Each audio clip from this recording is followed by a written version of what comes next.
آن سوی سراب. هوشنگ معینزاده. ادامه فصل ششم. من و تنهایی. با ناپدید شدن خدا احساس تنهایی کردم. نمیدانستم با تنهایی و مشغله فکری که برای خود ایجاد کرده بودم چه کنم. حوصله هیچ کاری نداشتم.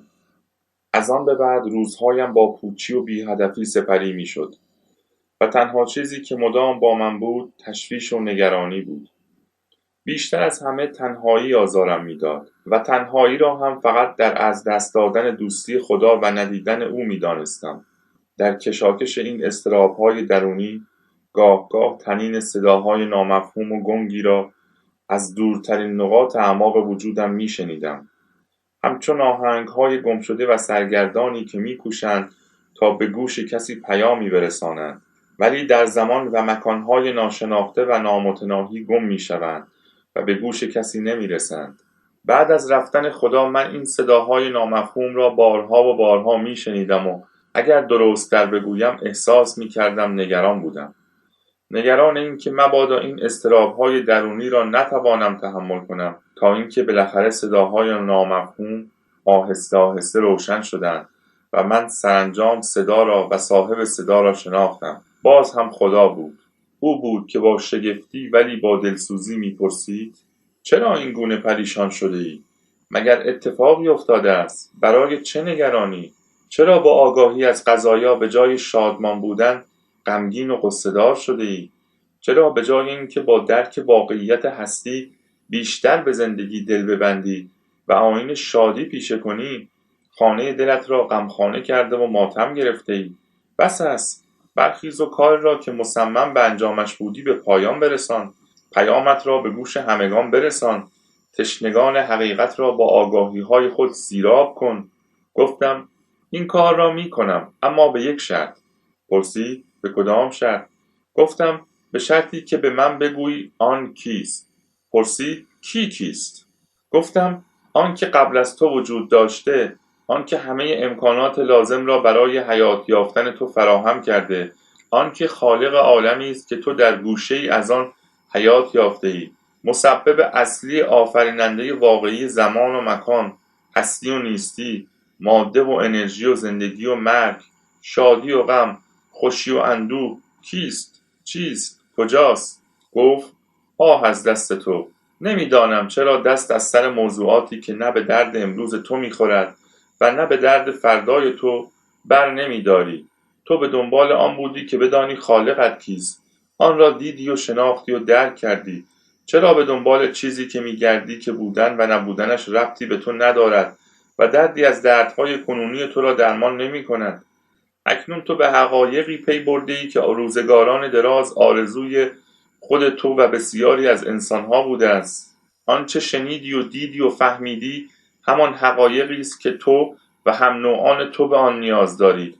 آن هم فقط برای اینکه دیگر وقت و نیروی خود را صرف جستجوهای بیهوده نکنید. بیشتر از آن نه به دردتان میخورد و نه احتیاجی به آن دارید و نه اصلاً چیزی هست. گفتم آنچه گفتی همه را درک میکنم، ولی میخواهم او را هم بشناسم و حداقل از زبان تو و با آگاهی ها و تجربه هایی که به درازای عمر حیات داری از رمز و راز وجودی او نیز آگاه شوم.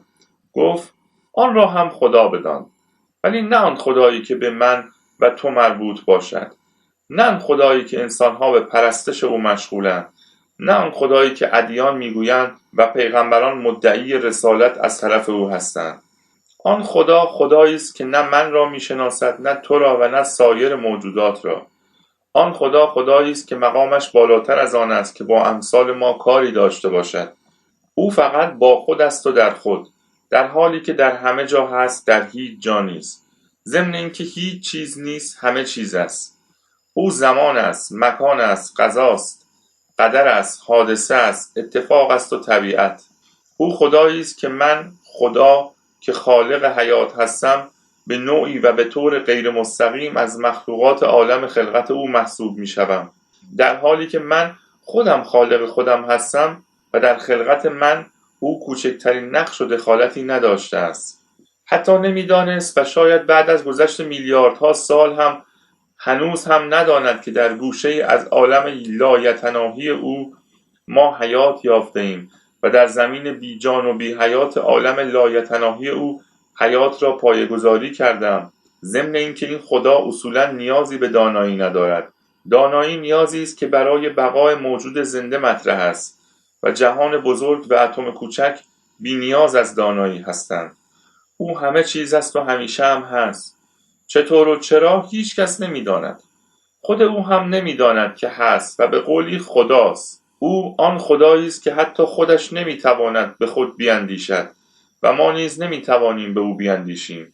هیچ چیز نمی‌تواند بدون او و جدا از او هستی داشته باشد. با هیچ دانش و خردی نمی‌توان او را درک کرد تا جایی که او برای خودش هم درک نشدنی است. او در حالی که خود علت همه چیز است ولی علتی برای بودن خودش نیست، مگر اینکه بگوییم او همه چیز است یا هر چه هست در اوست و با اوست و یا خود اوست. من که میلیون ها سال به جستجویش بودم تا به امروز جز اثرات بودنش نشانه ای از او نیافتم، تا جایی که فکر کردم چنین موجودی اصلا وجود خارجی ندارد و این ذهن خیال پرداز من است که او را خلق کرده و اگر هم وجود دارد آنچنان خدایی است که به من و همزادانم مربوط نمی شود. یعنی کاری به بودن و نبودن و در نیک و بد حیات ما ندارد، چنان که در خلقت ما هیچ گونه دخالتی نداشته و در تکامل حیات ما نقشی بازی نکرده است. همه بار مسئولیت حیات از آغاز تا به امروز بر عهده من بوده و هنوز هم من هستم که حیات را با شگردهای خود پایدار نگه می دارم، نه او. همچنان که از نابودی حیات و کل کره زمین و منظومه شمسی و حتی کهکشان راه شیری ما هم گردی به دامان آن خدا نمی‌شیند، چنان که در ابعاد جهانی کرات و منظومه هایی مرتب و بی اطلاع اراده او زاییده می‌شوند و می‌میرند. در واقع من بودن او را به این سبب پذیرفتم که اگر نبودنش را قبول می‌کردم باز هم دچار سرگردانی می‌شدم، چون نه بودنش برایم ثابت شدنی است و نه نبودنش. از این رو از نبودنش درگذشتیم و بودنش را هم بی آنکه دلیل قاطعی داشته باشیم قبول نمودم تا خود را از این مسئله لاینحل و بیهوده راحت و آزاد سازم. نمیدانیم منظور مرا درک میکنی یا نه. در هر حال برای اینکه تو هم از این افکار بیهوده رها شوی بپذیر که عالم هستی خارج از حیات موجودات که خدایشان من هستم خدایی دارد که به دلیل بزرگی ذاتش و عظمت بیکرانش خارج از دایره فهم و درک ماست. این بهترین و ساده ترین استدلالی است که می شود کرد و از آن گذشت، زیرا تا روزی که چنین خدای خودش را به ما ننماید و نشناساند هرچه درباره‌اش بگوییم بی پایه و اساس خواهد بود. گفتم میدانی که در اثبات او در مقام واجب الوجود هزاران انسان متفکر و اندیشمند کنکاش کرده و هزاران مطلب گوناگون گفته و نوشتند و با دلیل و منطق و وجود او را اثبات کردند. با دو کلمه ساده که نمی شود گفت اصلا چنین خدایی وجود ندارد و پیگیری های بشر هم برای پی بردن به ماهیت او بیهوده است. گفت درست میگویی، ولی واجب الوجودی که بشر برای اثباتش فلسفه بافی کرده و هنوز هم میکند من هستم. من همه خصوصیات واجب الوجود ذهنی بشر را دارم و به همین علت آنها در تمام دورانها مرا به عنوان واجب الوجود می شناختند و می پرستیدند و ستایش می کردند. گفتم درست، ولی منظور ما تو نبودی. تو آن خالق نیستی که ما دنبالش می گردیم. تو حرفم را قطع کرد و گفت از نو فلسفه بافی نکن. گفتیم که خدای آفریننده شما من هستم. خالقی که شما و همه جانداران را هستی داده منم. من این موضوع را با زبان ساده و قابل فهم به تو تفهیم کردم.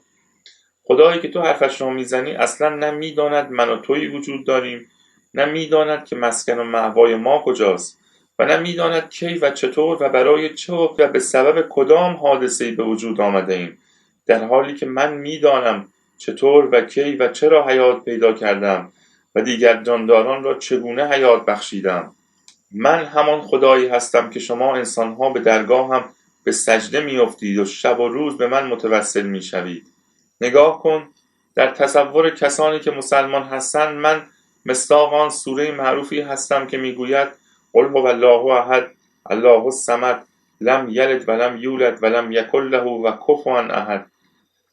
وقتی که خوب در حرفهایش تعمق کردم دیدم درست میگوید. او با تعریفی که از خود کرده هم احد است، هم صمد است، هم از کسی زاده نشده، هم کسی از او زاده نشده است. کسی یا چیزی هم شبیه او نیست، چون یکتاست. خدایی که من و دیگران او را میپرستیم خود اوست و همه صفاتی که به خدا نسبت میدهیم در او و در ذات او هست. با این حال گفتم امروز ماهیت تو برای من روشن شده. اگر فردا دیگران هم مثل من پی به حقیقت تو ببرند چه خواهی کرد؟ فردایی که کنجکاوان از نو به جستجوی خدایی که معلوم نیست چیست، کیست، کجاست و چراست راه خواهند افتاد. خنده‌ای کرد و گفت نگران آن روز نباش. همیشه این چنین بوده. فکر می‌کنی تو تنها کسی هستی که به حقیقت من پی برده‌ای؟ هزاران هزار انسان متفکر و خردمند قبل از تو می‌دانستند که منشأ و سرچشمه و خالق واقعی حیات من هستم. گفتم درست، ولی ما انسان‌ها به خدایی مثل تو احتیاج نداریم. ما به دنبال خدایی می‌گردیم که ما را ببخشاید، بیامرزد، طول عمر، سلامتی، ثروت، بزرگی و عزت به ما عطا کند. وقتی هم مردیم ما را در تاریکی و تنگی قبر و سؤال و جواب نکیر و منکر و حضور در دادگاه عدل الهی و عبور از پل صراط یاری دهد و بعد هم ما را به بهشت خیش ببرد. ما چنین خدایی می‌خواهیم، نه خدایی که چنین هنرهایی نداشته باشد. با شنیدن سخنان من خدا چنان خنده تمسخرآمیزی کرد که از حرفهای ساده لوحانه خود شرمنده شدم. بعد با تمسخر افزود بفرمایید شما خدا را فقط به عنوان جوابگوی احتیاجات خود می‌خواهید و جز تأمین نیازهای محدودتان از او انتظاری ندارید. با خجالت زدگی گفتم همینطور است. گفت لابد می‌دانی که چقدر اشتباه می‌کنی. با این حال برای اینکه فکر نکنی که من بی جهت با این طرز برداشت تو مخالفم پاسخت را به عقل تو وامیگذارم. همانگاه عقل در مقام اندرزگویی به سخن درآمد. ای همیشه با من، شما چرا به دنبال خدایی میگردید که شما را ببخشاید؟ مگر شما گناهکارید؟ اگر گناهکارید چرا به جای طلب بخشایش از خدا گناهانتان را جبران نمی کنید؟ چرا از آنهایی که در حقشان مرتکب ظلم و ستم شده اید تقاضای عفو و بخشش نمی کنید؟ آنها هستند که باید شما را ببخشند، نه خدا. از خدا می‌خواهید به شما که باعث ضرر و رنج و آزار به دیگران شده اید رحم کند؟ آیا مظلومان و ستمدیدگان به خدا وکالت دادند تا از طرفشان ظالمان و ستمگران را ببخشاید؟ از خدا می‌خواهید به شما طول عمر، سلامتی، ثروت، بزرگی و نظایر آن عطا کند؟ مگر خدا شرکت بیمه عمر، انبار سلامتی و ثروت و فروشگاه بزرگی و عزت دارد؟ به کی و در کجا و در چه وقت چنین مرحمت‌هایی کرده که توقع دارید به شما هم بکند؟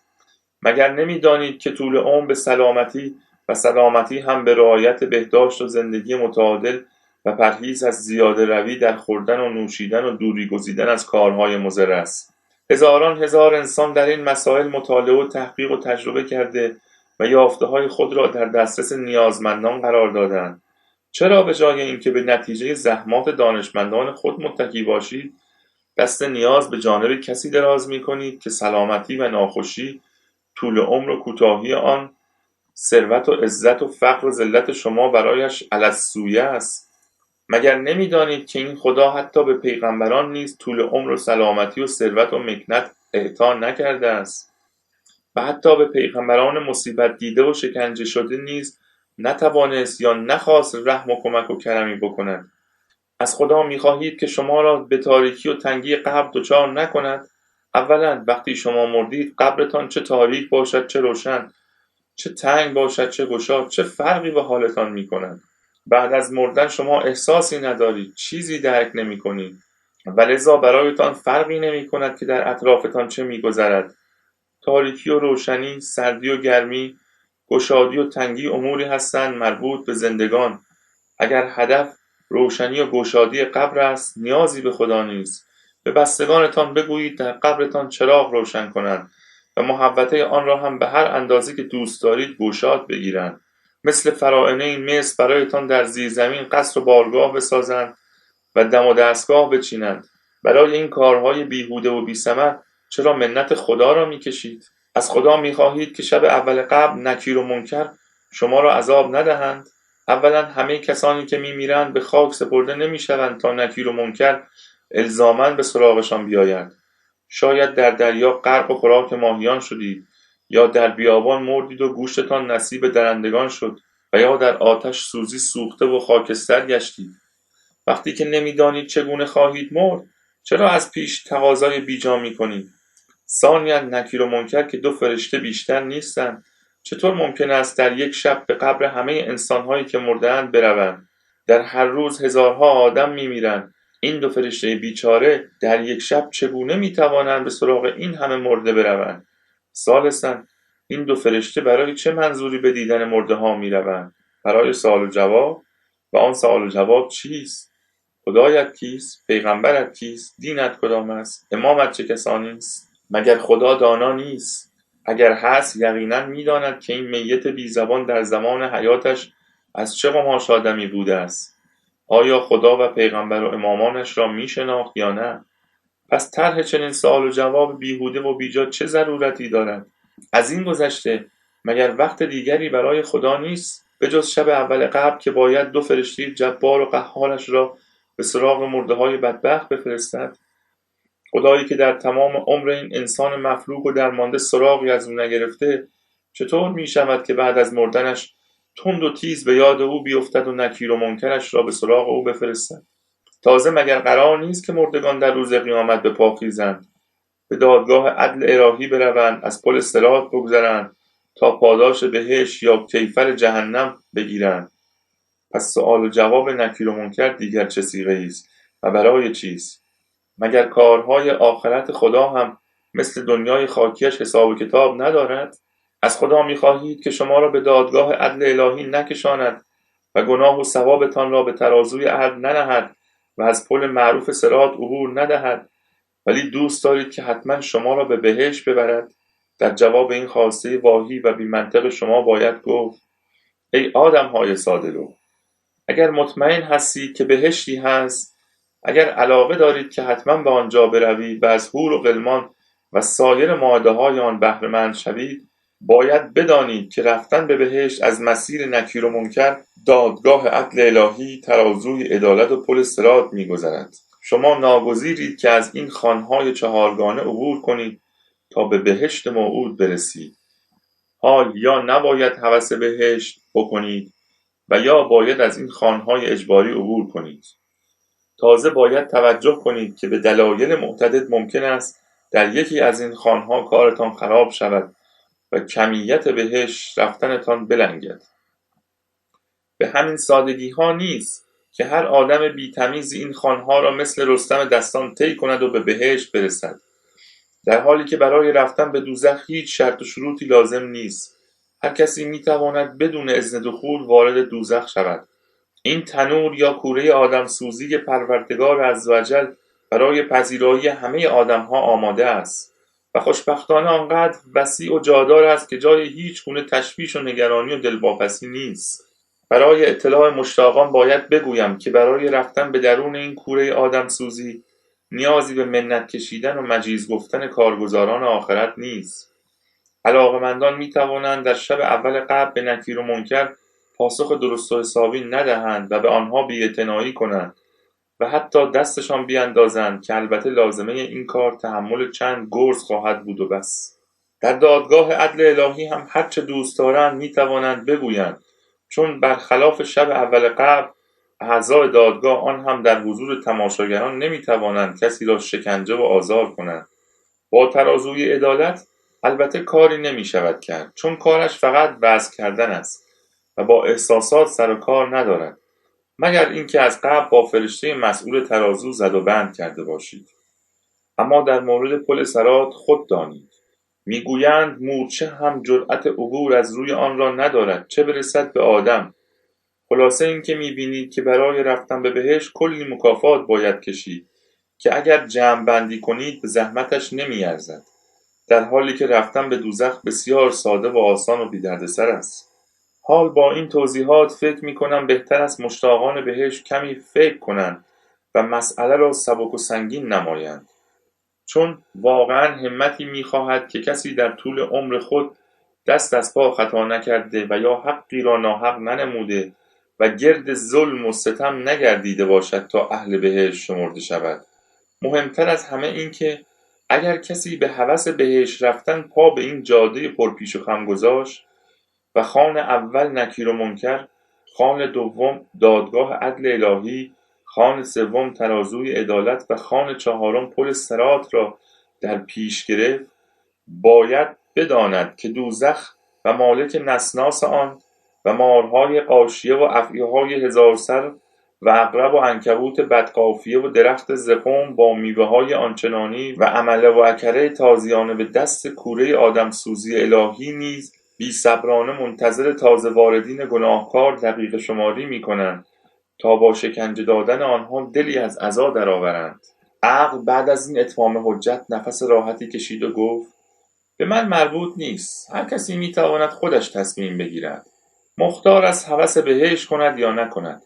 من اگر باشم قید بهشت را میزنم و از بیخ و بن منکر چنین میعادگاهی میشوم و یا آن را یک دروغ دلاویز میشمارم. به زبان دیگر خودم را به نفهمی میزنم، یعنی که اصلا خبر از بهشت ندارم، چون با رد قاطعانه بهشت حکایت دوزخ هم خود به خود منتفی می شود و به این ترتیب از سر کوره آدمسوزی کذایی نیز خلاص می شوم. پرسیدم چطور؟ گفت ساده است. وقتی شما بهشت را قبول نداشته باشید، یعنی منکر دنیای دیگر هستید و مالاً دوزخ را هم قبول ندارید. می شود جزو 60 الی 70% مردم دنیا که به این وعدگاه ها اعتقادی ندارند و ترس و هراسی هم از آن بابت به دل خود راه نمی دهند. لذا خوش و خرم و شاد و خندان بعد از سپری کردن عمر کوتاه خود به همان جایی می روند که از آنجا آمدند. پرسیدم آنجا کجاست و چگونه جایی است؟ گفت اگرچه دانستنش فایده ای ندارد، ولی برای اینکه فکر و خیال بیهودی نکنی میگویم در آنجا هیچ چیزی نیست. نه درد و رنج است، نه احساس و درک، نه سؤال و جواب نکیر و منکر وجود دارد، نه بهشت و جهنم، نه خدا و پیغمبری وجود دارد و نه دین و مذهب. انسان پس از عمر پر درد و رنج به جایی می رود که در آنجا هیچ یک از مصائب جهان خاکی وجود ندارد تا آرامش ابدی پیدا کند. آرامشی که نمونه آن را در شبانه روز چشیده و امتحان کرده اید و می دانید چقدر خوب و شیرین و لذت بخش است. عقل وقتی تعجب و حیرت مرا مشاهده کرد با شگفتی گفت چرا نمی فهمید؟ خواب را می گویم. خوابی که در هر شبانه روز آن را امتحان می کنید. اگر این خواب برای همیشه و ابدی باشد، همان می شود که نامهای مختلف دارد، مانند مرگ، نیستی، ابدیت، تاریکی مطلق، بیدردی، بیرنجی، بیفکری، بیخیالی، بیحسی، بیادراکی، بیخدایی، بیپیغمبری، بیدینی. و آن وقت خواهید دید که چقدر راحتید، چقدر آرام و سبکبالید.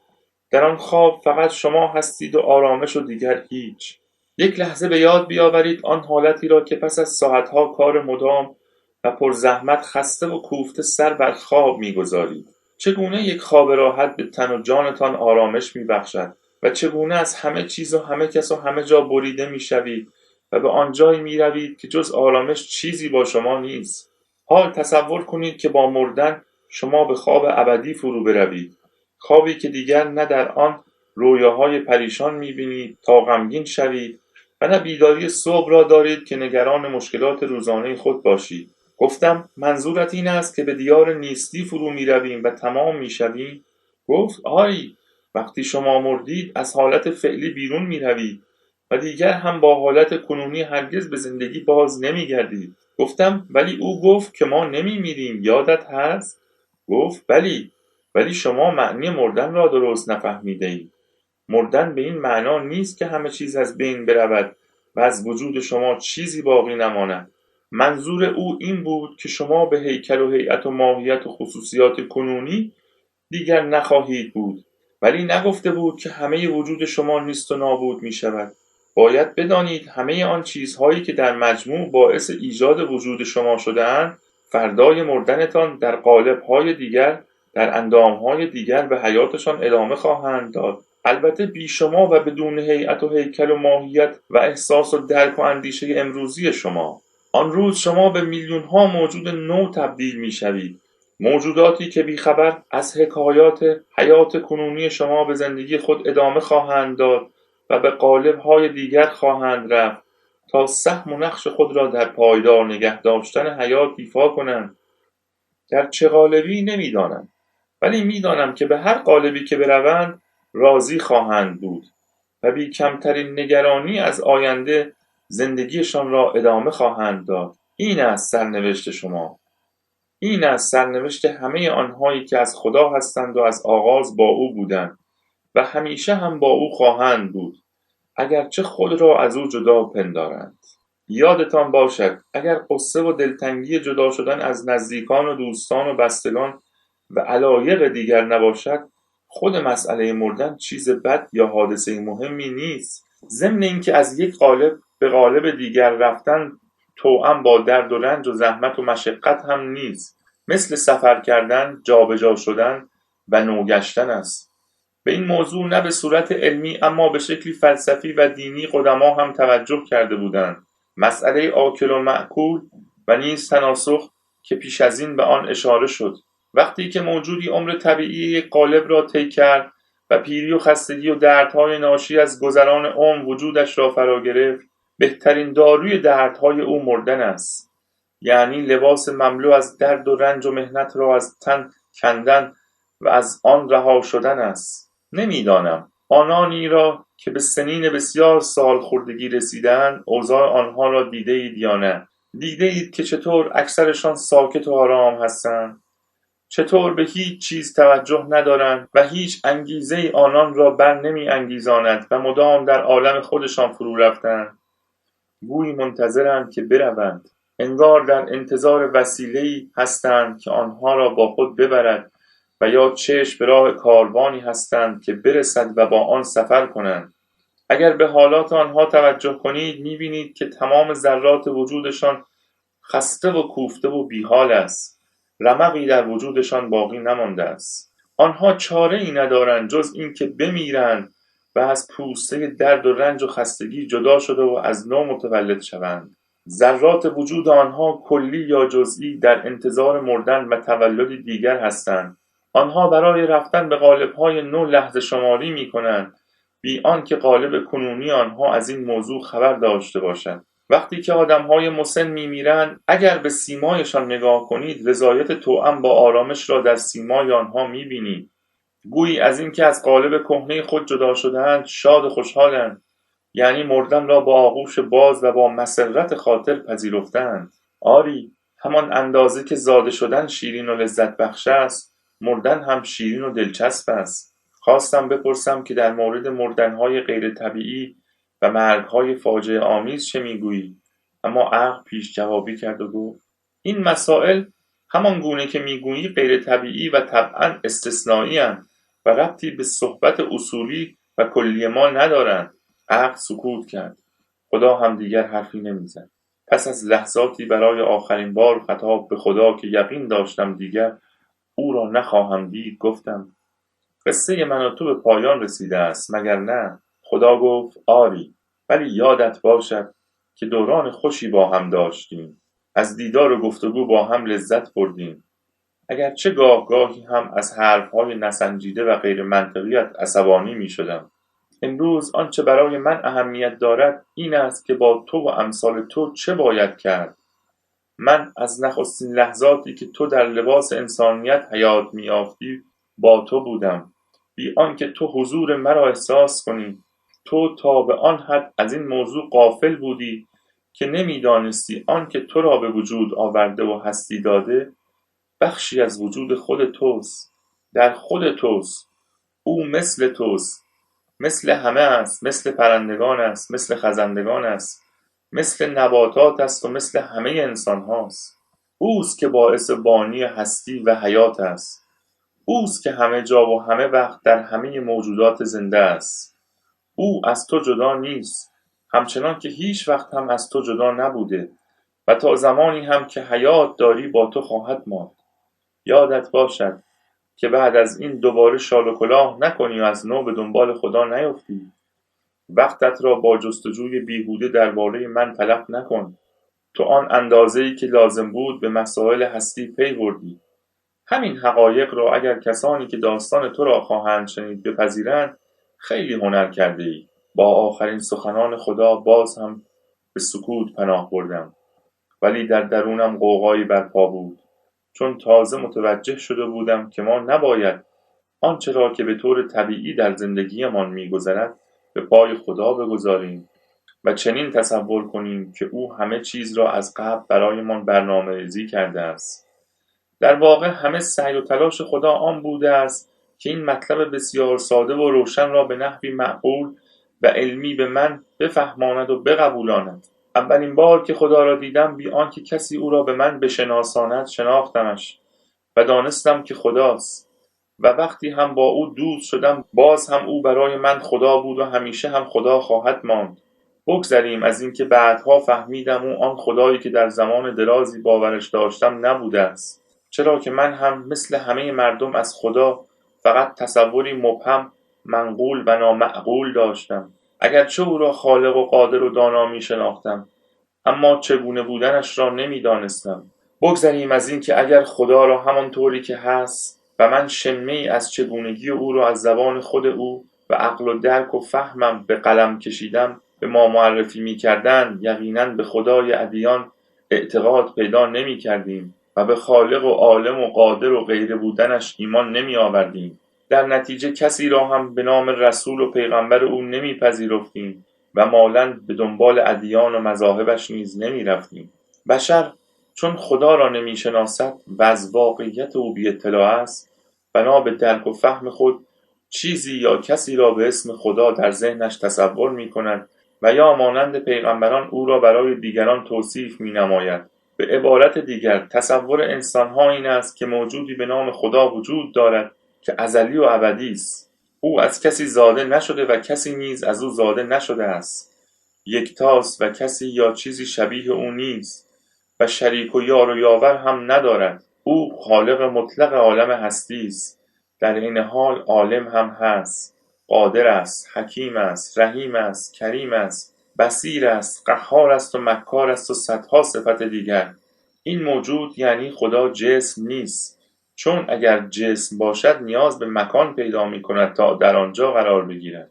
در آن صورت مکان میبایستی قبل از او وجود می داشت و چون این امر با صفت سرمدی و خالق مطلق بودن او تعارض پیدا می کرد، به همین علت جسم بودنش را نفی می کند تا حتی وجود مکان نیز قبل از بودن او لازم نباشد.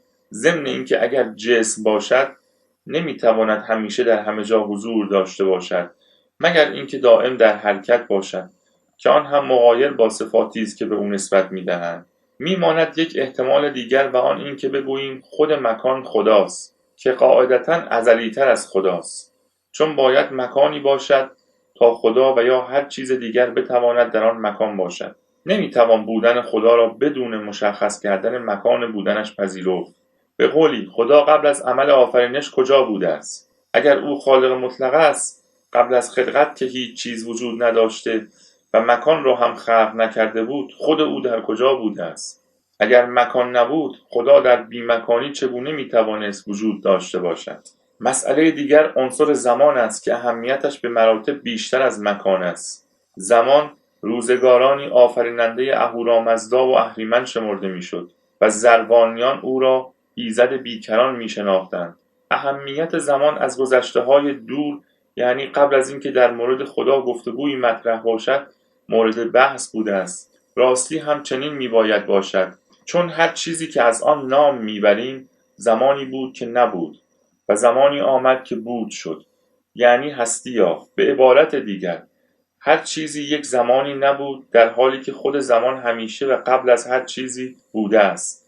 پس زمان اولین ازلی است که وجود داشته است. در آیین زربان که یکی از قدیمی‌ترین آیین‌های آریایی است، پیروان آن عقیده داشتند آنگاه که هیچ چیز وجود نداشت، تنها زمان بود که وجود داشت و زمان بیکران را تنها وجود قدیم می‌شمردند و جز زمان همه چیز را حادث می‌دانستند.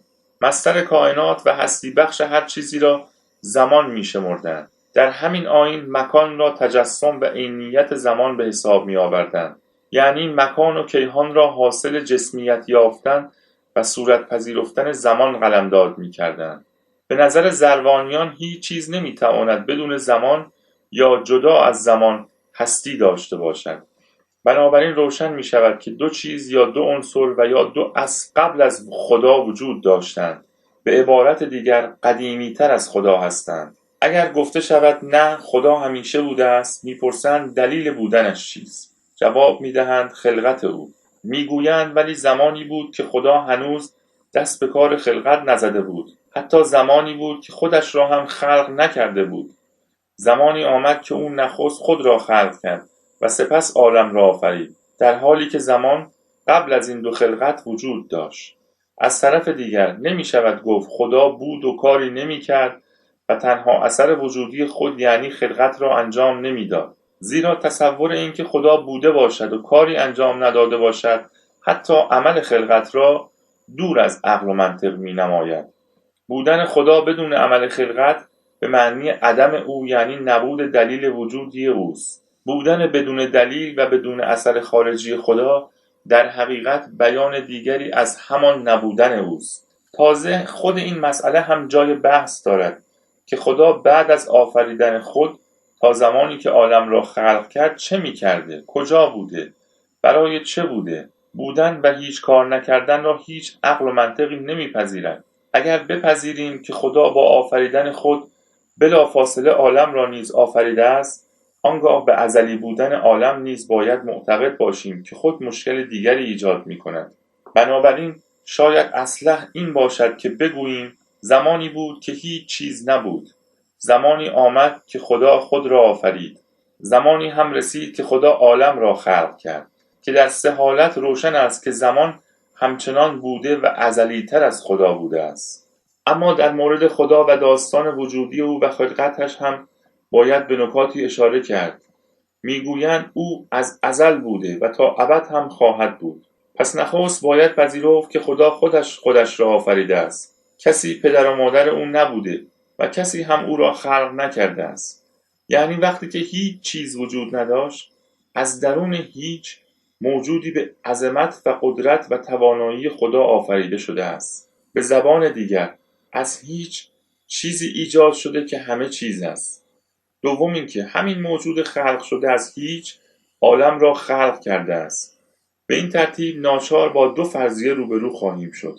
اول اینکه بگوییم خدا همان وقت است که به وجود آمد، یعنی مفهوم خدا هستی پیدا نمود، خلقت هم انجام گرفت، پس همه چیز مثل خدا ازلی و ابدی است و به قول قدما قدیم است. دوم اینکه بگوییم نه، خدا خالق مطلق نیست و همانطور که دیدیم حداقل هم زمان و هم مکان قبل از او وجود داشتند.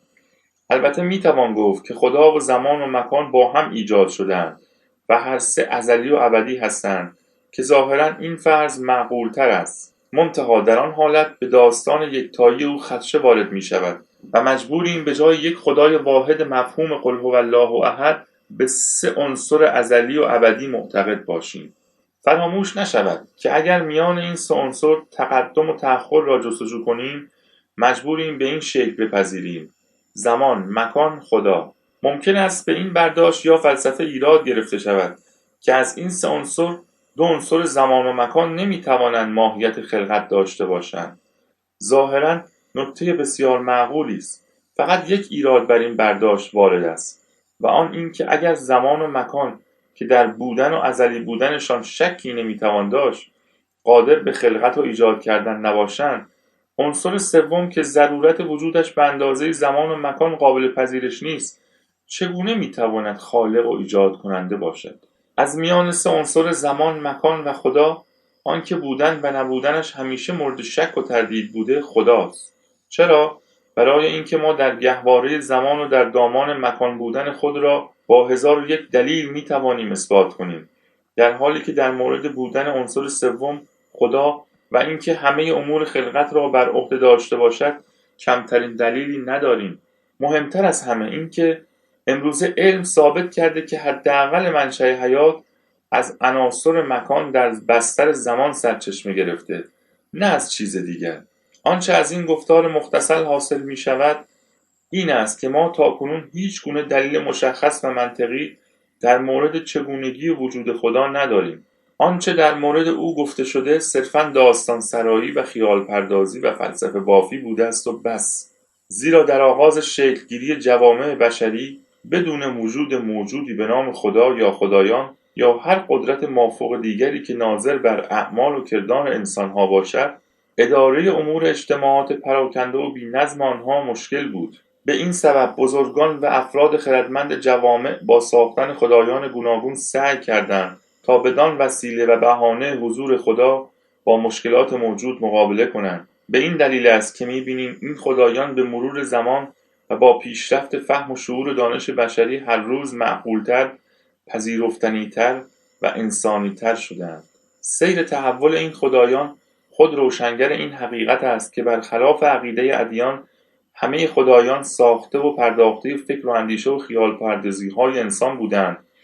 چنان که می‌دانیم این خدایان از شکل اجسام و اشجار و حشرات و حیوانات شروع شده و با گذشت زمان به خدای آفتاب و ماه و ستارگان، مذکر و مؤنث، جنگ و عشق و غیره در آمدند و بعد هم به سه خدایی برهمه، ویشو، شیوا در هند، پدر، پسر، روح القدس در مسیحیت، دو خدایی اهورا و اهریمن در معنویت تبدیل گشتند و بالاخره به تک خدایی امروزه رسیده است. بشر از روزگارانی که شروع به اندیشیدن کرد همیشه خدا یا خدایانی داشته است. انسانها در هر زمان و مکانی که بودند هرگز بدون خدا نبودند. وجود همین خدایان متعدد و مختلف دلیل دیگری است بر این که خدایان را خود انسانها آفریدند و هنوز هم می آفرینند. در اینجا باید به این نکته نیز اشاره کرد که غرض نفی کردن وجود خالقی که عالم را آفریده نیست، بلکه منظور این است که بگوییم هیچ گونه تشابهی بین آفریدگار عالم و خدایانی که انسانها آفریده و بشریت عرضه کردند نمیتواند وجود داشته باشد. خدای خیالی ساخته ذهن خود را به جای آفریدگار عالم نشاندن و با تصورات ساده اندیشانه او را در همه امور هستی دخالت دادن بیش از این جایز نیست و هیچ انسان عاقل و خردمندی دیگر همچین عنصری را نمیتواند به عنوان خدا بپذیرد، حتی اگر جماعت کثیری هم به او باور داشته باشند.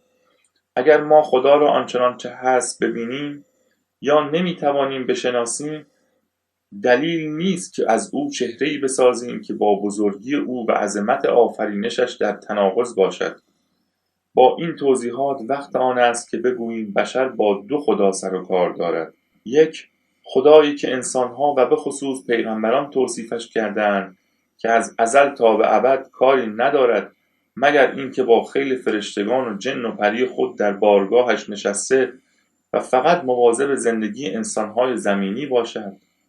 دو، خدای دیگر، خدایی است که بر ابر و باد و مه و خورشید و فلک، انسان و سایر موجودات بنا به مقتضای عالم هستی او به وجود آمده و هر یک به صورت طبیعی مسیر بودن خود را طی می‌کنند و همه چیز در این بودن تابع نظم و ترتیبی است و خارج از آن بی‌نظمی و در نتیجه نوعی انهدام و عدم وجود دارد.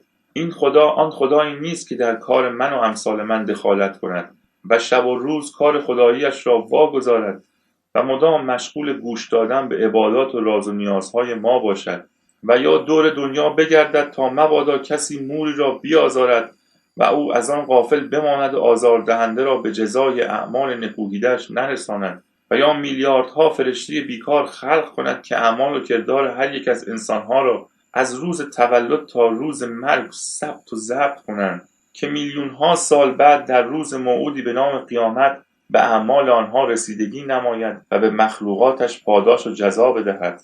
و نتیجه این که در هزاران سال پیش که پیغمبران برای ارشاد قوم و قبیله خود خدا را به شکل و شمایل مورد نیاز خود و اطرافیان و رقبایشان می‌آفرینند، با توجه به دانش زمان خود و درک شخصیشان خدایی بهتر از این که توصیف کردند به ذهنشان نرسیده بود و متاسفانه همانطور که می‌دانیم خدای امروز ما نیز همان خدای دوران پیغمبران است. و به همین علت است که انسان‌های امروزه در مورد خدا به دو گروه تقسیم شدند.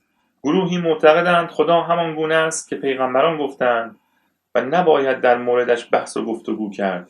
به نظر آنها انسان‌ها موظفند خدا را به همان شکلی که در تورات و انجیل و قرآن توصیف شده بپذیرند، وگرنه موحد نیستند و کافر شمرده می‌شوند. گروه دیگر کسانی هستند که به کلی منکر خدا هستند و عقیده دارند که جهان خود به خود ایجاد شده است و کسی خالق آن نبوده است. بیشتر افراد این گروه را در حقیقت کسانی تشکیل می‌دهند که معتقد به خدای ادیان نیستند. آنها چون اجازه ندارند هیچ نوع تغییری در ماهیت خدای تعریف شده ادیان و مذاهب بدهند، بهتر می‌بینند که از اصل منکر خدا باشند تا درگیر کلنجار رفتن با الهیون جزمندیش نشوند. با توجه به اینکه می‌دانیم هیچ یک از پیغمبران خدا را ندیده و با او روبرو و رو در رو صحبت نکرده‌اند و لذا شناخت درست از واقعیت او نداشته‌اند، بنابراین اگر میشد خدا را همانطور که پیغمبران با درک و فهم و دانش زمانشان توصیف کردند با آگاهی‌های امروز از نو شناسایی و توصیف کرد، یقیناً گروه سومی پیدا می‌شدند که خدا را با مشخصات و خصوصیات و صفات نو پذیرا باشند. این که همان خدای قدیمی به رنگ باخته دیروز را برای قبول انسان‌های آگاه امروزی رنگ‌آمیزی کنند و لباس نو بر آن بپوشانند، نتیجه‌ای نخواهد داشت. بشر امروزی هر قدر هم بخواهد نمیتواند خدایی را که قوم برگزیده برای خود برمیگزیند و بردهداری را تأیید میکند برای آمرزیدن گناهان مخلوقاتش از آنها قربانی و نذر و صدقه میطلبد، یا اینکه آنها را به زن و مرد، آزاد و برده، مؤمن و کافر و غیره تقسیم و طبقه بندی میکند و جهاد و شهادت و قصار و سنگسار را تأیید مینماید و برای هر طبقه سهمی مجزا در نظر میگیرد و یا برای ستایش خود انسان را به عبادت و نیایش و غیره میخواند، به خدایی بپذیرد. یک خدای خوب. در گیرودار این گونه افکار پراکنده بودم که به نظرم رسید زمان آن فرا رسیده است که انسانها تکلیفشان را هرچه زودتر با خودشان و خدایشان برای همیشه روشن کنند، قبل از هر چیز ببینند اصلا دوست دارند خدایی داشته باشند یا نه، و بعد ببینند که دلشان میخواهد این خدا چگونه خدایی باشد. یک خدای مهربان و دلسوز میخواهند یا خدایی بی فکر و خیال و بی توجه به حال و احوال بندگانش؟ یک خدای قهار و جبار را ترجیح میدهند یا دوست دارند خدایی که جمع ازداد است و آدم نمیفهمد تکلیفش با او چیست داشته باشند؟ خدایی را دوست دارند که برای هدایت بندگانش لازم می‌بیند دست به هر کاری بزند و حتی رخت مادی بپوشد و در قالب فرزند خود برخلاف آنچه صریحاً گفته است لم یلد ولم یولد به زمین بیاید و با دردمندی به وسیله مخلوقاتش به بالای صلیب برود؟ یا اینکه مثل بعضی از خدایان با بندگان جادوگرش دست و پنجه نرم کند؟ به عقیده من اگر این مسائل روشن شوند، خیلی از مشکلات فکری ما انسان‌ها در مورد خدا حل خواهد شد. برای این کار هم بهترین راه این است که گروهی از پیران قوم و فرزانگان جوامع و ادیان مختلف دور هم جمع شوند و در مورد خدا به چاره‌جویی بپردازند. نخست خدایی غیر از خدایانی که تاکنون بودند به خدایی انتخاب کنند و سپس این خدا را به جامعه بشری عرضه نمایند. خصوصیات این خدا را حتما باید با نظر و مشورت هم مشخص کنند تا بعدها ایرادی بر این انتخاب گرفته نشود و خدای جدید نیز دچار مشکلات خدایان پیشین نشود. در انتخاب چنین خدایی اگر نمایندگان اقوام و ادیان رأی و نظر مرا به عنوان یک انسان خدادوست و خداشناس بخواهند، می توانم معرف خدایی خوب برای آنها باشم، چون من خدایی را می شناسم که با خدایانی که تا به امروز مطرح بودند به کلی فرق دارد. این خدا خدایی است بسیار مهربان که بیشتر صفات خوب خدایان دیگر را دارد، ولی از عیب و عیوب و ایرادات آنان مبراست. من این خدا را با تلاش و جستجوی بسیار در میان خدایان گوناگون پیدا کرده و به خدایی خود پذیرفتم.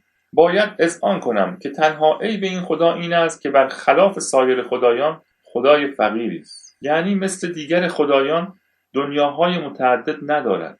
دنیای او فقط همین دنیاست نه بهشت دارد که به عنوان پاداش به مخلوقاتش وعده دهد و نه جهنم دارد که فقط یک نوع از انواع عالم خلقتش انسان را در آن به کیفر برساند.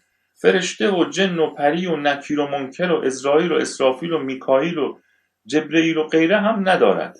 مسلما شیطان هم ندارد که مدام در صدد فریب دادن مخلوقاتش باشد. او هر چه داشته و دارد بدون مضایقه و با دست و دلبازی همه را یک کاسه کرده و در همین دنیا میان مخلوقاتش تقسیم کرده است. خدای خوبی است.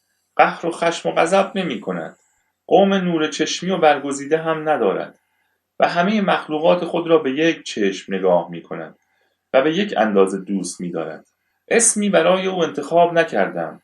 به جای اینکه او را با نامهایی مانند الله، پدر، یهوه، اهورامزدا و آتون و آمون و مردوک، زروان و مهر و غیره بنامیم، با همان کلمه خدا صدایش می کنم، چون غرض معنایی است که از اسم حاصل می شود و کلمه خدا بسیار زیبا و پرمعناست.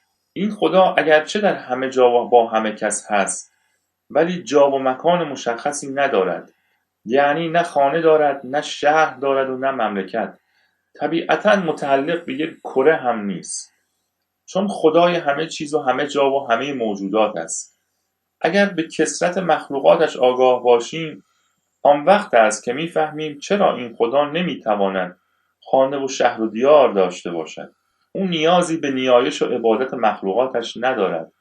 با این حال هر کسی برای دلخوشی و رضای دل خود و نه برای خوشنودی او اگر خواست می‌تواند در هر موقع و هر جا و به هر زبانی که دوست دارد به نیایش و عبادت او بپردازد.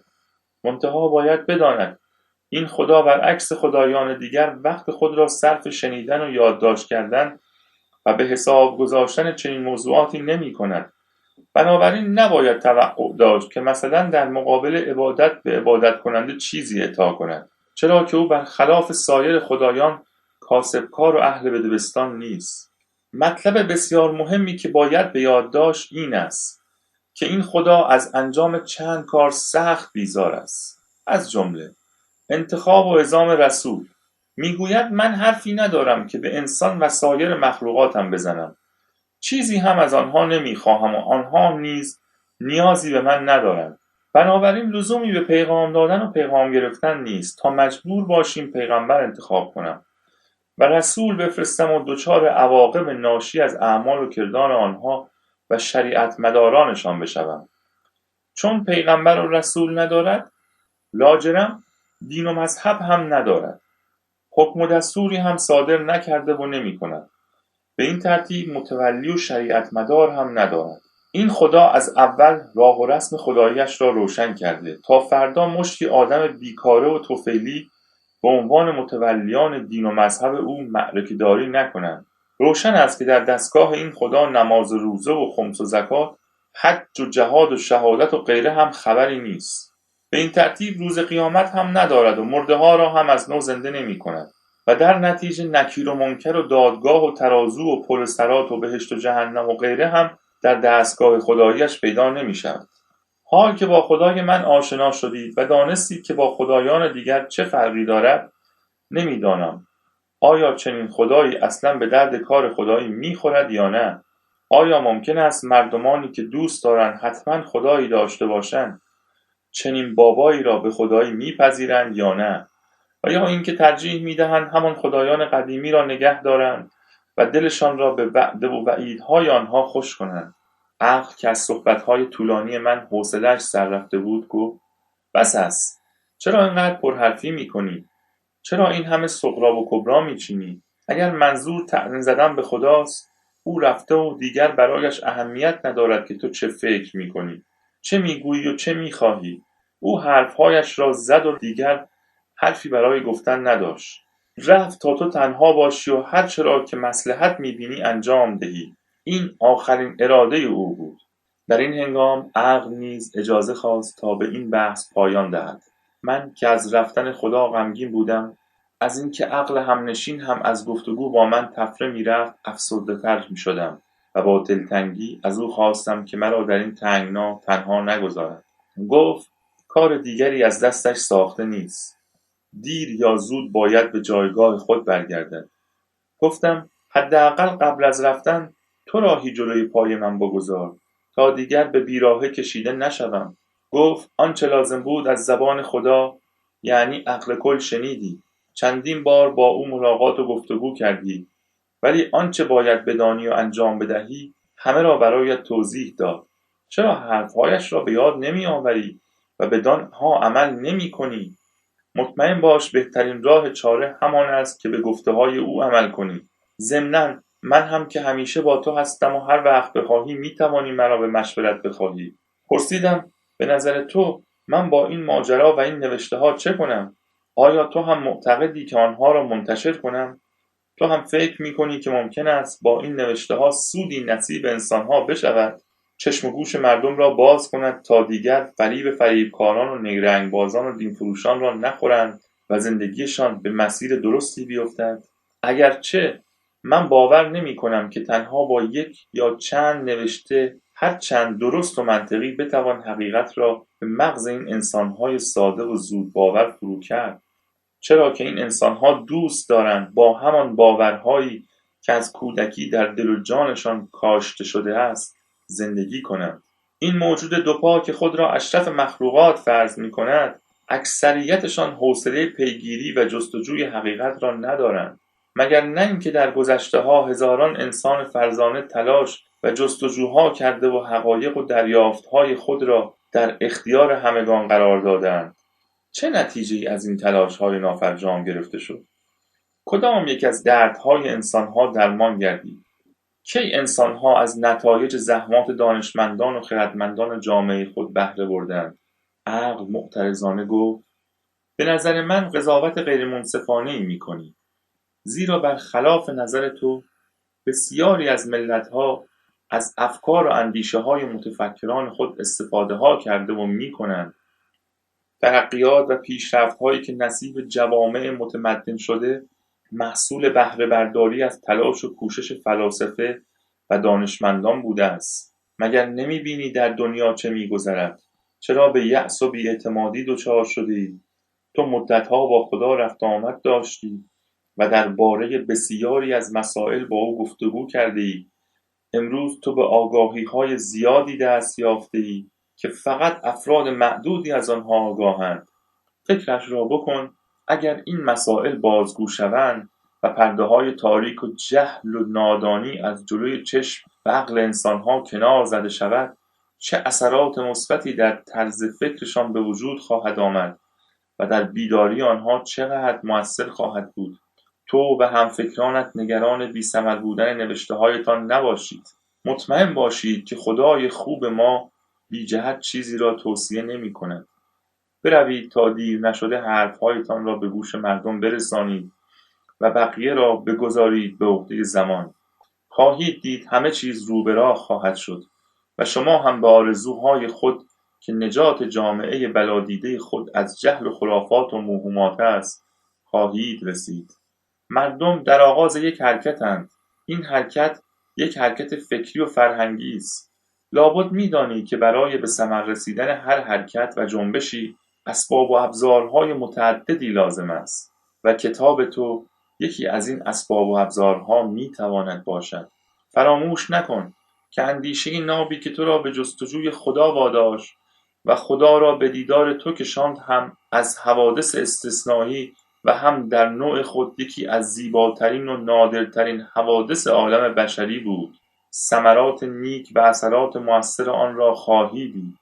با پایان این سخنان عقل نیز مثل خدا از من گریخت و من ماندم و من، فقط من. پایان.